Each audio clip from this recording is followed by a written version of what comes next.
Let me start with a story from this past weekend that dispels myth number 1. So this past weekend, a client of mine was interested in a house in Nampa. It was listed for $449,900. Had been on the market for 7 days, 2,100 square feet, 4 bedrooms, pretty nicely done. So as I looked at some comps, I realized that the house was probably overpriced by about $25,000. I found one house that had sold, that was exactly the same square footage, almost the exact same yard size, had sold for $420,000 recently, and another one sold for $430,000. So we split the difference, submitted an offer for $425,000, and decided to see what the agent would say. Talked to the agent, he said, got your offer, and he actually told me on the phone, I think you're actually right on the comps. You're looking at the same comps that I'm at. You're probably in the right price range, but let me just sit on it for the weekend. It was an agent who was actually selling his own house. I wanna see how much traffic I get over the weekend, and we'll chat on Monday morning. So he calls me up on Monday morning, and he says, I actually got 2 offers over the weekend. One of them is for over the list price. And it's mostly cash, he said. I'm not sure what mostly cash mean, but evidently the buyer was only financing a portion of the house. So I called up my client and said, hey, here's the situation. Do you want to bump up your offer at all? Client said, yeah, I'll bump it up to $430,000, but I'm not gonna overpay for the house. That's the best that I can do. Call up the agent. The agent says, well, you're still about $20,000 under what my other offer is, so I'm gonna go with the other offer. And my client ended up not getting the house.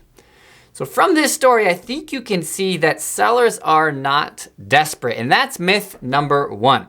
Myth number 1 is that sellers are desperate and buyers can get deals in the Boise housing market of 2024. Now, having said that, buyers can get some concessions. Let me give you another example of another client of mine. A couple weeks ago, I had a client of mine who was interested in a new construction home, a new build. Listed at $686,000, had been on the market for about a month. And so we decided to put an offer in, put in a full price offer, but we also asked the builder to give the buyer a $10,000 credit at close.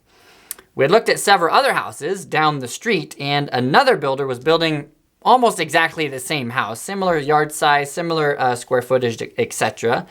And he was offering a $10,000 credit at close. So we asked this builder to match that, and he accepted.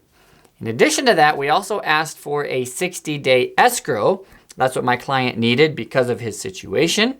And the builder agreed to that as well. Now that's actually pretty impressive when you're talking about a builder. Builders don't usually like to give concessions, but in this case, they were willing to do so. So I'm not saying that you can't get concessions, but if you're talking about a deal and you're expecting to get a deal where you buy a house for under market value, you're not gonna find that in the 2024 Boise housing market. Myth number 2 is that prices are going down and will continue to go down. That's not the case in the 2024 Boise housing market. In fact, last month, our median went up to $522,000, which was an increase of about $9,000 from where it was the month before, January of 2024. Year over year, we're up 6%. February of 2023, the median was at about $492,000. So generally speaking, we've taken a step up over the past year, and over that period of time, we basically have flatlined since then. Now, it's not to say that we haven't seen some ups and downs over that period of time. We've seen some bumps, but basically we've more or less flatlined. I like to call it a bumpy flatline. Now, Grant Cardone disagrees with me. Listen to what he has to say. Interest rates will have to come down in order for pricing to come down. Right. This is actually a contradiction to what most people think, but when interest rates come down, mortgage applications will go up and people will start selling their homes. Now, I hope he actually doesn't believe what he's saying. I hope he doesn't actually think that prices will come down when the interest rate comes down. He says that when the interest rate comes down, more people will start selling their homes. And since there's gonna be an oversupply of homes on market, then prices will come down. That is so silly. When interest rates come down, prices are not going to come down. Prices are going to go up, because what he fails to mention is that the people who are selling their homes are also buying homes. Nearly everybody who sells a home also has to buy a home. So if the interest rate comes down, that's going to ignite a flurry of buying activity. It's connected to the buying, not to the selling. The only people who don't buy homes after they sell a home are investors. But the fact of the matter is we have more buyers, including those who are sitting on the sidelines right now, than we do sellers, which is another reason why we have so low inventory right now in our market. And speaking of inventory, we finished last month with 1.85 months supply on market. Now that number is up slightly from where it was in January. We had 1.68 months supply on market in January of 2024, but it's lower than every other month over the past year. So our supply is not getting any better, which also means that our prices are not about to go down either. Myth number 3, homes are sitting on the market here in Ada County for a long time. Now, I usually hear this from people who wander around their neighborhoods and they see that their neighbor's house has been sitting on the market for quite a while. I'm not trying to say that some homes don't sit on the market for a while, but these are the homes that have been overpriced. In fact, I had a listing about a year and a half ago that sat on the market for a year. But that's because we were overpriced and the seller didn't want to lower his price. But an appropriately priced house is selling in about 49 days here in Ada County. Now that sounds kind of high, honestly, but the reason it sounds high is because we got used to homes selling overnight or over the weekend during the pandemic. I pulled some data on the average days on market in January and February over the past 7 years. So have a look at this chart that I made here and jump up to 2018. January of that year, houses sold in 41 days, 53 days in February that year, 49 days the following year, 2019, 52 days. 2020, houses sold in 53 days in January, 50 days in February. And then as you can see on that bottom row there, January of 2024, 53 days, and just this past month, 49 days. So as you can see from this data, we're actually where we were at before the pandemic began. Houses are selling in the average number of days that they typically sell at this time of the year. Another myth is that people are no longer interested in moving to Boise.